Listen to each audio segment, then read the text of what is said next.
नमस्कार. आत्तापर्यंत आपण काय बघितलं, पार्टनरशिप फायनल अकाउंटचे फॉर्मॅट्स आणि ॲडजस्टमेंट त्याचे दोन इफेक्ट कसे दाखवायचे हे बघितलं. आता ॲक्च्युली आपण प्रॉब्लेम सोडवायला सुरुवात करू. परीक्षेमध्ये प्रॉब्लेम अशा प्रकारे दिला जातो. आता प्रॉब्लेम नंबर 1 हा तुम्हाला मी सांगतो बघा. From the following trial balance of messrs Ganesh and Kartik you are required to prepare trading account, profit and loss account for the year ended 31 March 2011 and balance sheet as on that date after taking into account the additional information.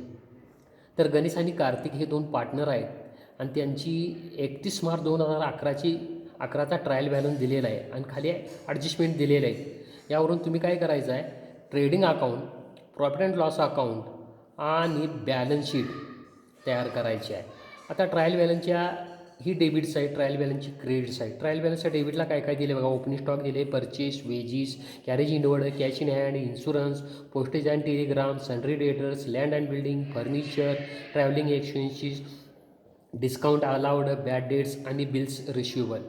आणि क्रेडिटला आहे गणेश आणि कार्तिकचे capital दिले, sundry creditors, bills payable, interest received आणि cells. आणि adjustment दिले बघा. पहिले ॲडजस्टमेंट आहे क्लोजिंग स्टॉक 31 मार्च 2011 वाज व्हॅल्यूड ॲट ₹20,000. दुसरे ॲडजस्टमेंट आहे आउटस्टँडिंग वेजेस ₹1,000. तिसरे ॲडजस्टमेंट आहे डिप्रिशिएट फर्निचर बाय 10%. चौथे ॲडजस्टमेंट आहे इन्शुरन्स पेड इन ॲडव्हान्स ₹300. तर हा प्रॉब्लेम दिलेला आहे. सर्वप्रथम प्रॉब्लेम वाचायचा, त्याच्या खाली दिलेल्या ॲडजस्टमेंट वाचायच्या आणि प्रॉब्लेम सोडवायला सुरुवात करायची. प्रॉब्लेम सोडवायला सुरुवात करत असताना सुरुवातीला ट्रेडिंग अकाउंट आखून घ्यायचं. ट्रेडिंग अकाउंट हे अशा पद्धतीनं आखायचं, साधारणतः एक 10-15 ओळी. ट्रेडिंग अकाउंट त्याच्या खाली फॉर द इयर एंडेड, इथून इकडं डेबिट बाजू, इथून इकडं क्रेडिट बाजू, पर्टिक्युलर अमाऊंट हा इनर कॉलम, हा आउटर कॉलम, पर्टिक्युलर अमाऊंट हा इनर कॉलम, हा आउटर कॉलम, इथून इकडं डेबिट बाजू, इथून इकडं क्रेडिट बाजू. साधारणतः 15 ओळी आपण घ्यायचं. त्यानंतर प्रॉफिट अँड लॉस अकाउंट आपण घ्यायचं. त्याच्या खाली फॉर द इयर एंडेड म्हणायचं. तिथं पण तसंच पर्टिक्युलर अमाऊंट, पर्टिक्युलर अमाऊंट, इथून इकडं डेबिट आणि इथून इकडं क्रेडिट. त्यानंतर पार्टनर्स कॅपिटल स्वतंत्र आपण करू. पार्टनर्स कॅपिटल आखून घ्यायचं. वरती पार्टनर्स कॅपिटल अकाउंट म्हणायचं, त्याच्या खाली फॉर द इयर एंडेड म्हणायचं. तिथंही पर्टिक्युलर्स, पहिला कॉलम पार्टनरचं नाव. आता 2 पार्टनर असतील तर त्या 2 पार्टनरचे 2 कॉलम आखायचे. ही डेबिट बाजू झाली पार्टनर्स कॅपिटलची. पार्टनर्स कॅपिटलची क्रेडिट बाजू, पर्टिक्युलर पार्टनरची नावं. त्यानंतर balance sheet as on. Balance sheet आखत असताना एक 10-15 ओळी आखायची.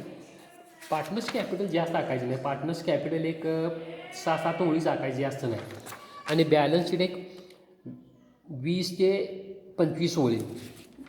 प्रॉफिट अँड लॉस अकाउंट पण 20 ते 25 ओळी.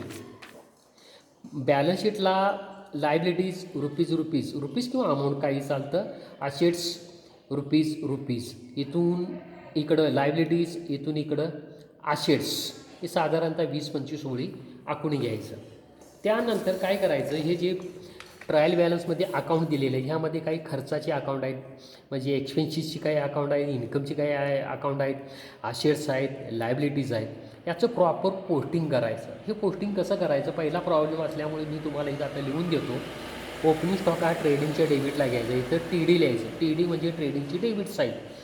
परचेसेस पण ट्रेडिंग अकाउंटच्या डेबिटला घ्यायचे. TD म्हणजे ट्रेडिंगच्या डेबिटला. वेजीस पण TDला म्हणजे ट्रेडिंग अकाउंटच्या डेबिट साईडला घ्या. कॅरेज इनवर्ड ट्रेडिंग अकाउंटच्या डेबिट साईडला. कॅश इन हँड लिहायचं. म्हणजे असेटला. इन्शुरन्स प्रॉफिट अँड लॉस अकाउंटच्या डेबिटला. Postage and telegram PD profit and loss अकाउंटच्या डेबिटला. सन्ड्री डेटर्स असेट लिहा. लँड अँड बिल्डिंग असेट असल्यामुळे ते असेट साईडला घ्यायचं, त्याच्या पुढं लिहा. फर्निचर पण असेट आहे, तिथं लिहा. फर्निचरच्या पुढे लिहायचं. म्हणजे असेट. ट्रॅव्हलिंग एक्सपेन्सेस हे प्रॉफिट अँड लॉस अकाउंटच्या डेबिटला म्हणजे PD लिहायचं. डिस्काउंट अलाउड हे पण खर्च आहे प्रॉफिट अँड लॉस अकाउंटच्या डेबिटला. Bad debts profit and loss अकाउंटच्या डेबिटला. बिल्स रिसिवेबल ही असेट आहे, लिहायचं. कॅपिटल हे पार्टनर्स कॅपिटलच्या क्रेडिटला. बाय गणेश आणि कार्तिक असे 2 कॉलम आखायचं आणि तिथं घ्यायचं बाय बॅलन्स. गणेशच्या कॉलममध्ये 50,000, कार्तिकच्या कॉलममध्ये 30,000. हे पार्टनर्स कॅपिटल अकाउंटच्या क्रेडिटला कॅपिटल घ्यायचं. त्यानंतर सनरी क्रिएटर्स ही लायबिलिटी आहे, एल लिहायचं. बिल्स पेबल ही पण लायबिलिटी आहे, एल लिहायचं. Rent received profit and loss अकाउंटच्या क्रेडिटला पी सी लिहायचं आणि सेल्स ट्रेडिंग अकाउंटच्या क्रेडिटला टी सी लिहायचं. आता इथं T D, T C, P D, P C, एक मिनटं,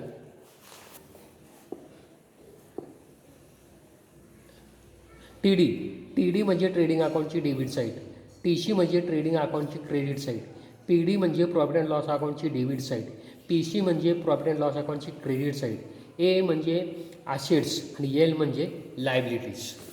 आता त्यानंतर पुढचा भाग काय बघा, ज्या काय ॲडजस्टमेंट दिलेल्या आहेत त्या ॲडजस्टमेंटची 2 इफेक्ट दाखवायचे.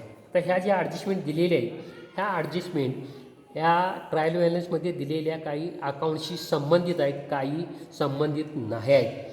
ॲडजस्टमेंट ज्या ह्या अकाउंटशी संबंधित आहेत त्यांना मार्किंग करून घ्यायचं. आता पहिली adjustment 1, closing stock on 31 March 2011 वाज व्हॅल्यूड ॲट ₹20,000. 20,000 रुपये शिल्लक मालाची किंमत कॉस्ट दिलेली आहे. ती कुठं कुठं दाखवायची, तर याचा पहिला इफेक्ट मी ऑलरेडी तुम्हाला लिहून दिलेला आहे, पुन्हा सांगतो.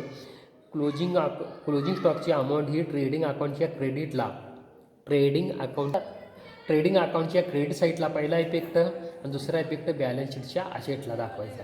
ही ॲडजस्टमेंट ह्या ट्रायल बॅलन्सच्या कुठल्याही अकाउंटशी संबंधित नाही, त्यामुळे ओल्ड सोडायची गरज नाही. 2, आउटस्टँडिंग वेजेस. इथं काय दिले, आउटस्टँडिंग वेजेस. इथं वेजेस दिले, तर इथं वेजेस बघायचं कुठं आहे, इथं आहे बघा वेजेस. ह्या वेजेसला मार्किंग करून घ्यायचं, इथं स्टार करायचा आहे वेजेसला आणि तिथं एक ओळ सोडायची म्हणून 1 लिहायचं. आता जी दुसरा इफेक्ट आहे तिथं काय ओळ सोडायची गरज नाही. पुढची ॲडजस्टमेंट आहे डिप्रिशिएट फर्निचर. फर्निचरवरती डिप्रिशिएशन चार्ज करायला सांगितलं. कशावरती, फर्निचर. इथं फर्निचर बघायचं कुठं, इथं फर्निचर आहे बघा, या फर्निचरला स्टार करायचं, 1 ओळ सोडायची. त्यानंतर पुढची ॲडजस्टमेंट आहे इन्शुरन्स पेड इन ॲडव्हान्स, म्हणजेच प्रीपेड इन्शुरन्स आहे. इन्शुरन्स इथं कुठे दिलं आहे बघा, इन्शुरन्स, याला स्टार करायची, 1 ओळ सोडायची. ह्या ज्या ॲडजस्टमेंट दिल्या आहेत त्या ॲडजस्टमेंट अकाउंट ट्रायल बॅलन्समधील ज्या अकाउंटशी संबंधित आहे त्यांना मार्किंग करून घेतलं. याचं पोस्टिंग करत असताना त्याच्या खाली 1 ओळ शिल्लक ठेवायचे. ॲक्च्युली आता हे पोस्टिंग करूया. पहिला अकाउंट आहे ओपनिंग स्टॉक. कुठे घ्यायला सांगले, ट्रेडिंगच्या डेबिटला. तर हे ट्रेडिंग अकाउंटच्या डेबिटला पहिल्या ओळीला टू ओपनिंग स्टॉक घ्यायचं आणि त्याची अमाऊंट आउटर कॉलमला म्हणजेच शेवटच्या कॉलममध्ये घ्यायचं, 18,000. त्यानंतर पर्चेसेस कुठं सांगले, ट्रेडिंग अकाउंटच्या डेबिटला अमाऊंट आहे 24 अकाउंट. इथं ओपनिंग स्टॉकच्या खाली टू पर्चेसेस घ्यायचं. काही वेळा पर्चेसेसमधून पर्चेस रिटर्न किंवा रिटर्न इनवर्ड वजा करायला सांगितलेलं दिलेलं असतं. ह्या प्रॉब्लेममध्ये सांगितलेलं नाही.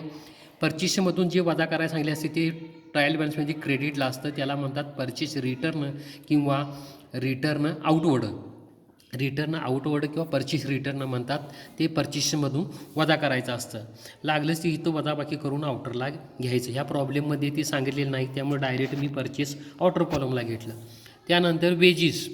आता वेजेस घेत असताना 1 ओळ सोडा सांगितले. कुठे घ्यायला सांगितले, ट्रेडिंग अकाउंटच्या डेबिटला. पर्चेसेसच्या खालील ओळीला टू वेजेस घ्यायची आणि त्याची अमाऊंट आहे 24 रुपये. ती इनर कॉलमला घेतली, इथं आउटरला घेतलेलं नाही. का, तर इथं ओळ सोडायला सांगितल्या. का ओळ सोडायला सांगितल्या, तर तिथं ॲडजस्टमेंट आहे, त्यामध्ये अधिक किंवा वजा काहीतरी करावं लागणार आहे, ते नंतर करायचं ॲडजस्टमेंट सोडवताना, त्याच्यासाठी ती ओळ सोडलेली आहे. त्यानंतर कॅरेज इनवर्ड तिथंच घ्यायचं. ट्रेडिंग अकाउंटच्या डेबिटला कॅरेज इनवर्ड ते आउटरला घ्यायचं. इथं आता 1200 रुपये आउटरला घेतले बघा. त्यानंतर cash in hand he asset आहे.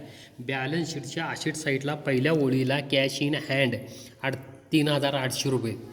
त्यानंतर पुढचा आहे इन्शुरन्सला पण ॲडजस्टमेंट असल्यामुळे 1 ओळ सोडायला सांगितलेली आहे. इन्शुरन्स हे प्रॉफिट अँड लॉस अकाउंटच्या डेबिटला म्हणजे पी डीला घ्यायचं आहे. प्रॉफिट अँड लॉस अकाउंटच्या डेबिटला पहिल्या ओळीला तो इन्शुरन्स ओळ सोडायची असल्यामुळे त्याची अमाऊंट इनर कॉलमला घ्यायची आणि 1 ओळ खाली सोडायची. त्यानंतर पोस्टेज आणि टेलिग्राम. पोस्टेज आणि टेलिग्राम हे प्रॉफिट अँड लॉस अकाउंटचे डेबिटलाच येणार पी डीला. टू पोस्टेज आणि टेलिग्राम याला ॲडजस्टमेंट नाही आहे, अमाऊंट आउटरला घ्यायची. त्यानंतर सनरी डेटर्स आशेट आहे, बॅलन्स शीटच्या आशेटला सनरी डेटर्स आउटर कॉलमला घ्यायची, याला ॲडजस्टमेंट आलेलं नाही. लँड अँड बिल्डिंग पण आशेट आहे 40,000, बॅलन्स शीटच्या आशेट साईडला लँड अँड बिल्डिंग आउटरला 40,000. त्यानंतर फर्निचरला ॲडजस्टमेंट आहे, त्यामुळं बॅलन्स शीटच्या आशेट साईडला इनर कॉलमला घ्यायची फर्निचर, बॅलन्स शीटच्या आशेट साईडला इनर कॉलमला त्याच्या खाली ओळ सोडायची. त्यानंतर ट्रॅव्हलिंग एक्सपेन्सिस खर्च आहे प्रॉफिट अँड लॉस अकाउंटच्या डेबिटला. हा ऑफिस खर्च आहे, ऑफिस खर्च असल्यामुळं प्रॉफिट अँड लॉस अकाउंटच्या डेबिटला बरोबर आहे, प्रॉफिट अँड लॉस अकाउंटच्या डेबिटला 1,300 रुपये. त्यानंतर डिस्काउंट अलाउड हे पण प्रॉफिट अँड लॉस अकाउंटच्या डेबिटला दाखवायचं. डिस्काउंट अलाउड बघा प्रॉफिट अँड लॉस अकाउंटच्या डेबिटला आउटरला. त्यानंतर बॅड डेट्स म्हणजे बुडीत कर्ज, हे पण प्रॉफिट अँड लॉस अकाउंटच्या डेबिटला दाखवायचं बॅड डेट्स. त्यानंतर बिल्स रिसिवेबल हे आशेट आहे, बॅलन्स शीटच्या आशेट साईडला बिल्स रिसिवेबल आउटरला दाखवायचे. त्यानंतर कॅपिटल हे पार्टनर्स कॅपिटलच्या क्रेडिटला घ्यायचं बघा. पार्टनर्स कॅपिटल अकाउंटच्या क्रेडिटला बाय बॅलन्स गणेशचं कॅपिटल आहे 50,000, कार्तिकचं कॅपिटल आहे 30,000.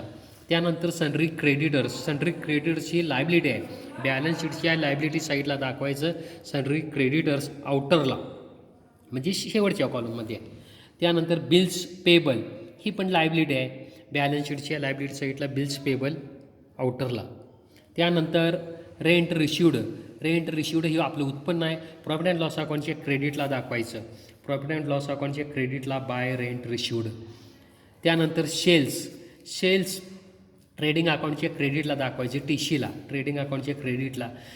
बऱ्याच वेळा सेल्स रिटर्न किंवा रिटर्न इनवर्ड वजा करायला सांगितलेलं असतं, या प्रॉब्लेममध्ये ते दिलेलं नाही, त्यामुळे मी अमाऊंट आउटर कॉलमला घेतलेली आहे.